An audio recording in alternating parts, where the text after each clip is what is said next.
नमस्कार दोस्तों। आज की कहानी है सासू माँ मैं बहू हूँ न कि घर की पहरेदार। सुबह के ठीक 4 बजे का वक्त था। पूरे घर में सन्नाटा पसरा हुआ था। स्नेहा की अभी अभी आंख लगी ही थी कि तभी डोरबेल की तेज आवाज ने उसकी नींद उचाट कर रख दी। वह घबरा कर उठी। ओह, लगता है सासू ससुर आ गए, उसने बुदबुदाया। दोनों अभी अभी रामेश्वरम की सैर से लौटे थे। स्नेहा को उनकी वापसी की खबर पहले से थी। इस वजह से वह रात देर तक जागती रही। उसने खुद उनके कमरे की साफ सफाई की, नई चादर बिछाए, तकियों पर साफ सुथरे कवर लगाए थे और सारे इंतजाम पूरा करते करते रात के लगभग 2 बज गया था। इसीलिए उठने का उसका मन नहीं हो रहा था, मगर घर की बहू होने का फर्ज निभाना ही पड़ता है। मन मार कर वह उठी, झटपट अपनी साड़ी का आंचल ठीक किया और दरवाजे की ओर बढ़ी। दरवाजा खुलते ही सास ससुर भीतर आए। स्नेहा ने तुरंत झुककर उनके चरण छुए, मुस्कान चेहरे पर लाई और सामान अंदर रखवाया। उसका पति सुनील अभी तक सो रहा था। सासू माँ सरिता जी ने घर में कदम रखते ही तानों की बौछारें शुरू कर दिया। कब से दरवाजे पर खड़े थे, समय पर उठकर दरवाजा भी नहीं खोल सकती। पहले ही तो बताया था, घर आते आते 4 बज जाएंगे। कितनी आलसी हो गई हो। वो माँ जी, रात को देर से सोई ना, तो आंख लग गई, कहकर वह अपने कमरे में दोबारा सोने चली गई। अरे, कहाँ मर गई बहू, जरा जाकर गीजर तो ऑन कर दे। हे भगवान, आजकल की बहुएं से तो काम ही नहीं होता। दरवाजा खोलकर मैडम आराम करने चली गई। बिना गर्म पानी से नहाए बहू थकान नहीं उतरेगी। जा जल्दी से गीजर ऑन कर। स्नेहा ने झटपट गीजर ऑन किया। फिर वापस वो अपने कमरे में आकर सो गई। 5 बज गए थे सुबह के। तभी ससुर जी ने आवाज लगाया तो वह फिर उठ कर आई। बहू, जरा एक कड़क चाय बना दो, नहाने के बाद पी लूंगा, बहुत सिर में दर्द है। स्नेहा ने बिना देर किए पल्लू संभाला और सीधे रसोई की ओर भागी। थकी हुई आंखें पर चाल में वही जिम्मेदारी का बोझ। दूध और पानी मिलाकर उसने पतीले को गैस पर चढ़ाया। उसे बहुत नींद आ रही थी। लग रहा था जाकर बिस्तर पर सो ले कि इतने में पीछे से सासू माँ की आवाज फिर गूंजी। बहू, बैग में से गंदे कपड़े निकाल कर बाल्टी में डाल देना, तुम नहाते समय धो लेना। जी माँ जी, कहकर अपना काम जारी रखा। कुछ ही देर में रसोई से चाय की खुशबू उठी। सास ससुर ने नहाकर चाय पिया और आराम से अपने कमरे में जाकर लेट गए। लेकिन स्नेहा की घड़ी अब भी चल रही थी। सुबह के 6:30 बज चुके थे। 8 बजे सुनील को दफ्तर के लिए निकलना था। स्नेहा को टिफिन और नाश्ता सुनील के लिए दोनों बनाने थे। थकान उसके चेहरे पर साफ झलक रही थी। आंखें बार बार मुड़ने लगती। उसने सोचा 5 मिनट ही आंख मूंद कर सो जाती हूँ, पर अगले ही पल याद आया, अगर समय पर नाश्ता और टिफिन सुनील को नहीं मिला तो पूरा घर सर पर उठा लेंगे और ताना देंगे, करती क्या हो तुम घर में पूरा दिन। उल्टे पाव किचन में लौट गई। झटपट उसने नाश्ते की तैयारी शुरू की। तवे पर रखी पराठे की खुशबू पूरे घर में फैल गई। उधर सुनील नींद से जागते हुए कमरे से बाहर निकला। स्नेहा, जरा चाय दे दो, उसने उबती आवाज में कहा।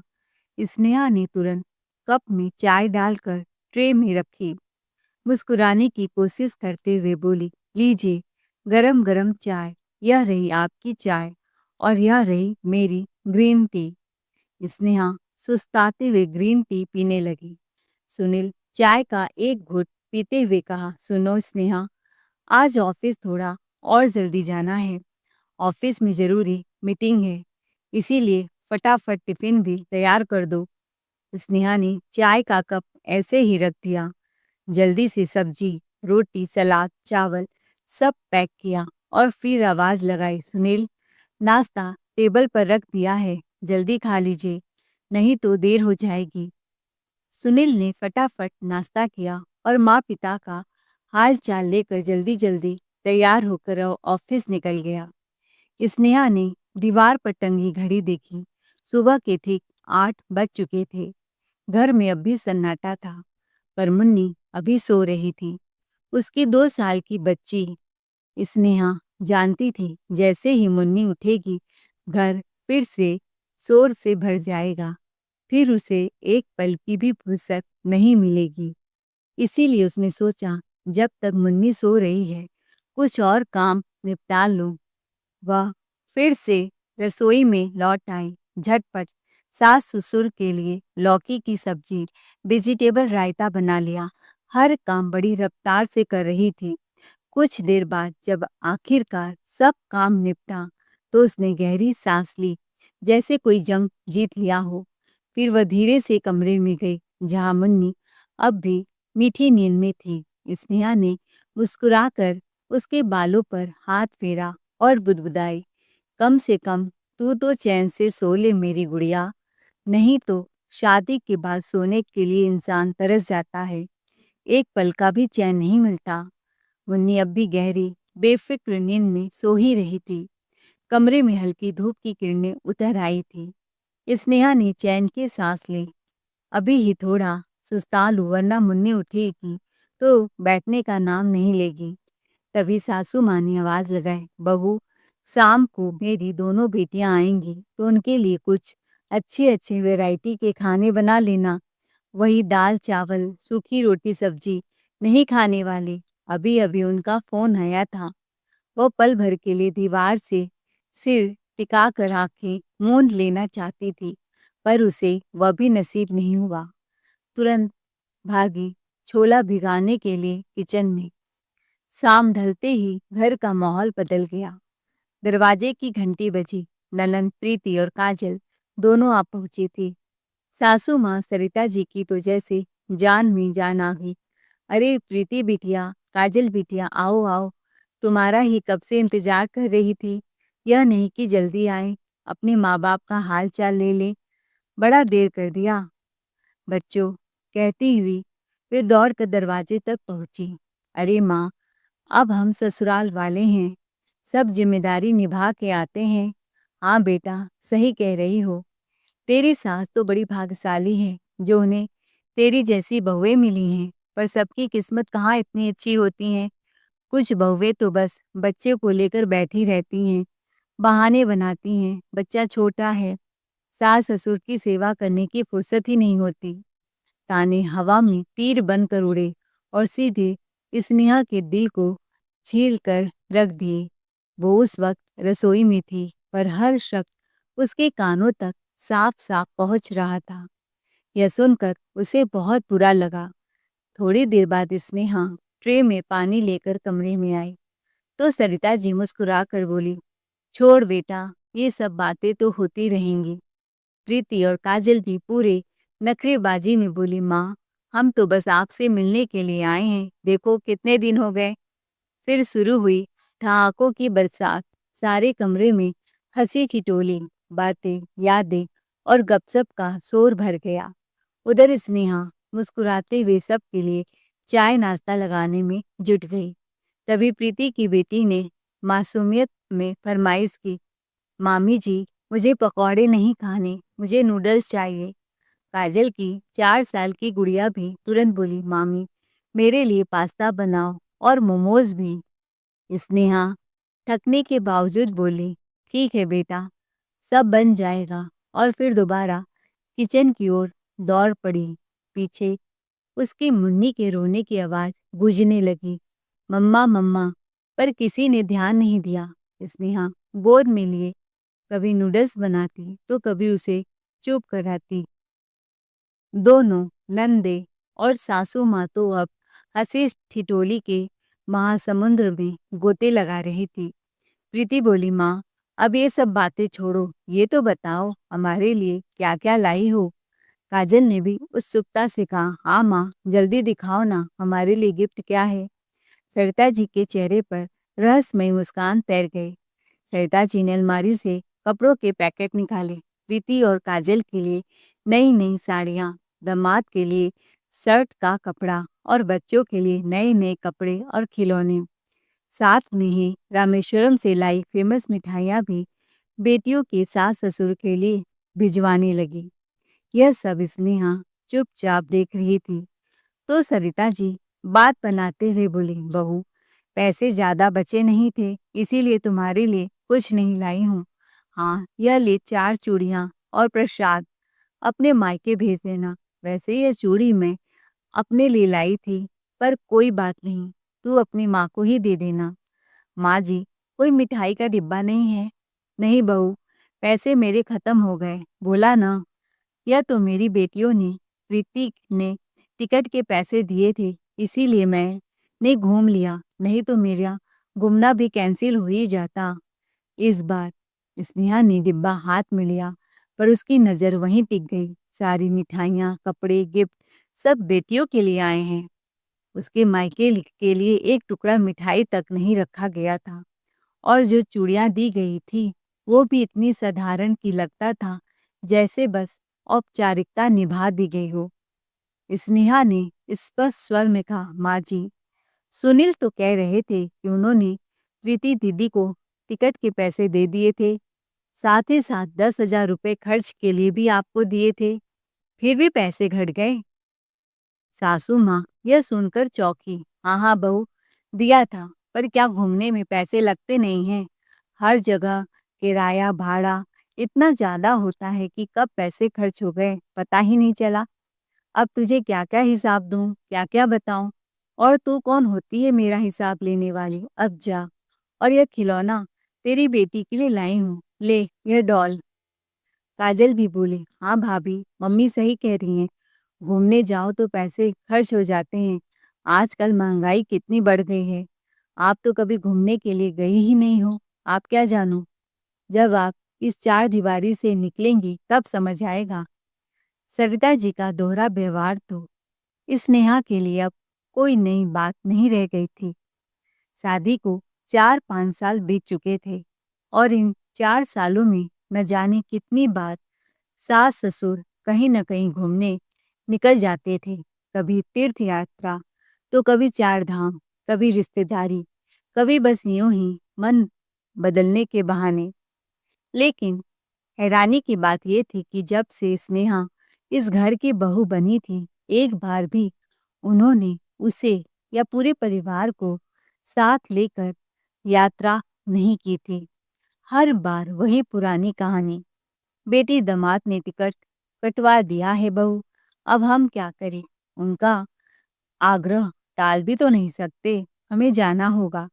तू घर का ध्यान रखना, अगली बार तुम्हें भी साथ ले चलेंगे। हर बार सास यही कहती, पर अगली बार कभी आता ही नहीं था। सास खुद तो कभी तीर्थ, कभी सैर सपाटे में मगन रहती और ऊपर से फोन करके फरमाइशें झोंक देती। आज ये पूजा करनी है, ये रीति रिवाज निभा लेना, बेटी के घर मिठाई भेज देना, अचार पापड़ बना के भेज देना, और हाँ, आज ये व्यंजन बनाकर उसकी सास को भेज देना। बहू, आज मेरी बेटियां आएंगी तो उनके अच्छे से स्वागत करना। यह नहीं कि मैं नहीं हूँ तो उन्हें भूखे ही लौटा दे। घर में न होते हुए भी उनका पहरा हर कोने में महसूस होता था। हर घड़ी हर सांस पर जैसे सास की निगरानी तैनात रहती थी। पहले पहल उसे सच में लगता था कि शायद ननंद ही अपने माता पिता को स्नेहवश टिकट दिलवाती होंगी, पर जैसे जैसे वक्त बीता उसने महसूस किया कि यह टिकट दरअसल एक बहाना है। पर जब उसे पति सुनील से बातों बातों में पता चला तो सच जानकर उसके पैरों तले जमीन खिसक गई। असल में हर बार टिकट के पैसे तो उसके जीजा जी के अकाउंट में ही सुनील ट्रांसफर कर देता था। मतलब सास था, सास और बेटी मिलकर स्नेहा को घर की चौकीदारी में लगाए रखती थी और खुद सैर सपाटा कर जिंदगी के मजे लूटती थी। ऊपर से जब लौटती तो नजारा देखने लायक होता। बड़ी बड़ी पेटियां, भरे हुए गिफ्ट्स। सरिता जी कहती, अब दामाद जी टिकट के पैसे देते हैं तो उनके लिए कुछ अच्छा तो लाना ही पड़ता है ना बहू। स्नेहा सब समझती थी पर चुप रहती थी, क्योंकि उसकी चुप्पी में अब भी उम्मीद बची थी कि शायद कभी उसकी भी घूमने की बारी आएगी। काजल तंज कसते हुए बोली, भाभी ये क्या खड़ी खड़ी सोच रही हो? चलिए अब जल्दी से गरम गरम चाय ला कर दो। सरिता जी बोली, अरे बहू देखो, मैं यात्रा करके लौटी हूँ, अब बुढ़ापा है, शरीर में थकान हो ही जाती है, थोड़ा गरम तेल ले आओ, पैरों की मालिश करो, जाओ जल्दी। स्नेहा बोली, जी मम्मी जी, मैं पहले मुन्नी को खिला देती हूँ, बच्ची है, भूख लगी होगी। देख मुन्नी खेलते खेलते सो गई है। सासू माँ तिरस्कार भरे लहजे में बोली, मुन्नी को खिलाने बैठ जाओगी तो घर का काम कौन करेगा? पहले हमारे काम पूरे करो भाभी, फिर अपनी बेटी को लेकर बैठना। रीति चुपता हुआ ताना मारते हुए बोली, माँ तुम सच कह रही हो, भाभी तो बस बच्चों के बहाने बैठना ही पसंद करती हैं। हमारे घर में ऐसा कभी नहीं होता। मैं अपनी सास के सामने एक भी काम अधूरा नहीं छोड़ती और ननंद को पलट कर जवाब भी नहीं देती हूँ। यह सब सुनकर स्नेहा के तन बदन में आग लग गई। उसने सोचा अब इन दोनों को सबक सिखाना ही पड़ेगा। इन 4-5 सालों से मैं उनके घर की चौकीदारी कर रही हूँ। मेरी छोटी मुन्नी बीमार भी होती है, फिर भी यह घूमने चली जाती हैं और न रहने पर इनकी बेटियां दामाद सहित पधारती हैं। सारा घर का भार मेरे कंधों पर अकेले आ जाता है। खाना बनाना, इनकी बेटियों की खातिरदारी करना, और ये लोग कभी मुझसे खुश नहीं रहती। अब वक्त आ गया है, इन्हें असली मजा चखाऊंगी। रात को जब सुनील अपने कमरे में आया, स्नेहा ने कहा, सुनील हमारी शादी को 5 साल होने वाले हैं। 1 हफ्ते बाद हमारी एनिवर्सरी है, तो क्या हम कहीं घूमने चल सकते हैं? और तुम्हारी ऑफिस की छुट्टी भी 4 दिन की होने वाली है। पर ऐसे समय में जब दोनों बहनें घर आई हैं, उन्हें छोड़कर जाना क्या अच्छा लगेगा? माँ क्या सोचेंगी? सुनील बोला, अरे माँ की हमेशा सोचोगे तो बीबी की कब सोचोगे? इस बार कहीं घूमने चलते हैं ना? ठीक है, लेकिन पहले मम्मी पापा और दीदी जीजा से पूछ लो, कहीं वो भी साथ चलना चाहे तो। स्नेहा तुनक कर बोली, तुम कैसी बातें कर रहे हो सुनील? मम्मी पापा दीदी जीजा हर बार बीच में उन लोगों को क्यों ले आते हो? क्या हमारा अपना खुद का जिंदगी नहीं है? हम अकेले एक दूसरे के साथ समय नहीं बिता सकते? हर समय परिवार को ले जाना जरूरी है? अरे अभी तो माँ बाबूजी तीर्थ यात्रा से घूम कर आए हैं और दीदी भी 1 महीने पहले अपने जन्मदिन पर हांगकांग की सैर करके आई हैं। तब तो किसी ने हमें साथ चलने को नहीं कहा था। अब जब हमारी बारी आई है, तो क्या हमें ही हर बार किसी की अनुमति लेनी पड़ेगी? और वैसे भी ये हमारा दिन है, हमारी शादी की 5वीं सालगिरह। हम दोनों और हमारी मुन्नी, बस इतने ही लोग काफी हैं इस यात्रा के लिए। तुम ठीक कहती हो स्नेहा, चलो मैं अभी टिकट बुक करवा देता हूँ। तुम रहने दो, मैं ही ट्रैवल एजेंसी को फोन करके टिकट बुक करवा लेती हूँ। ऑनलाइन टिकट बुकिंग हो जाती है। उस समय काजल किचन में पानी लेने के लिए जा रही थी, तो पति पत्नी के बीच हो रही बातें उसके कानों में पड़ गई। दूसरे दिन सुबह जब सुनील ऑफिस चला गया, तो काजल स्नेहा के कमरे में आए। क्यों भाभी, कहाँ जाने की प्लानिंग हो रही है? वो दीदी वो दीदी 1 हफ्ते बाद हमारी एनिवर्सरी है ना, तो हम लोग घूमने का प्लानिंग कर रहे हैं। वाह, तब तो मज़ा आएगा, क्योंकि मेरी भी एनिवर्सरी आ रही है। मेरा एनिवर्सरी और भैया का एनिवर्सरी तो एक ही दिन पड़ता है ना, और मेरे बच्चों की छुट्टियां भी हैं। हम सब साथ में चलेंगे, मज़े करेंगे। नहीं दीदी, इस बार मैं और मेरे पति और मुन्नी ने ही जाने का फैसला किया है, अकेले, परिवार के साथ नहीं। इतना सुनना ही था कि काजल भड़क गई। भाभी, तुमने तो अपना रंग दिखा ही दिया। शादी के 4-5 साल हुए नहीं कि अपनी असली औकात में आ गई। अरे भाभी, एक बार समझदारी दिखा दिया होता। माँ बाबूजी को घर में अकेला छोड़कर तुम लोग मौज मस्ती करने जा रहे हो। क्या यह शोभा देता है बहू को? उनकी उम्र देखी है, वो अकेले रहेंगे घर में। स्नेहा बोली, दीदी शोभा की बात कर रही हैं ना, तो जरा याद कीजिए कुछ ही महीने पहले जब आप अपने जन्मदिन पर हांगकांग घूमने गई थी, तब आपके घर की चौकीदारी कौन कर रहा था? क्या आपने अपने सास ससुर को घर के पहरेदार बनाकर नहीं छोड़ा था? काजल थोड़ी झेपते हुए अकड़ कर बोली, भाभी वो तो अलग बात थी। स्नेहा बोली, अलग? तो मतलब आपके घर के नियम कुछ और मेरे घर के कुछ और। आप मेरे घर के मामले में दखल दे, ये तो ठीक है, पर मैं आपके घर की बात पूछ लूं तो वो बदतमीजी कहलाए। दीदी पिछले 4-5 सालों से माँ बाबूजी हर दूसरे तीसरे महीने किसी न किसी यात्रा पर चले जाते हैं, तब वे बूढ़े नहीं होते, और घर में अकेले रहना पड़ रहा है तब वे बूढ़े हो जाते हैं। उन्होंने क्या कभी हमें साथ चलने को कहा? नहीं ना। तो इस बार मैंने सोच लिया है, मैं भी घूमने जाऊंगी। अब और नहीं, हर बार दूसरों की खुशी के लिए खुद की खुशी की कुर्बानी देना बंद। इस बार स्नेहा अपनी जिंदगी अपने शर्तों पर जिएगी। सुन स्नेहा, अगर तू घूमने जाएगी तो घर का काम कौन करेगा? तेरे पापा जी को लगता है ठंड लग गई है, तबीयत खराब लग रही है, उनको दवा दारू कौन देगा?